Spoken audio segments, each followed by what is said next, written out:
நீதிமொழிகள் 20வது அதிகாரம் 22வது வசனத்திலே, தீமைக்கு சரிகட்டுவேன் என்று சொல்லாதே, கர்த்தருக்கு காத்திரு, அவர் உன்னை இரட்சிப்பார் என்று சொல்லி நாம் வாசிக்கிறோம். நாம் தீமைக்கு தீமை செய்யக்கூடாது. அது தேவனுக்கு பிரியமான ஒரு காரியம் அல்ல. தீமையை விட்டு விலகி நீ நன்மை செய். கர்த்தருக்கு காத்திருக்கிறவர்களோ புதுபலன் அடைந்து கழுகுகளைப் போல செட்டைகளை அடித்து அவர்கள் எழும்புவார்கள்.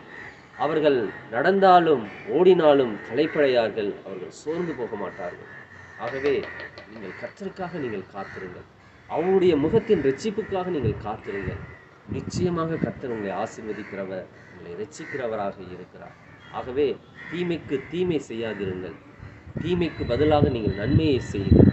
அப்பொழுது கர்த்தர் உங்களை எல்லா விதமான இக்கட்டுகளில் நின்றும் உங்களை விடுவித்து, உங்களை பாதுகாத்து, உங்களை ஆச்சரியமான விதத்தில் உங்களை வழிநடத்த அவர் வல்லமையுள்ள தேவனாக இருக்கிறார்.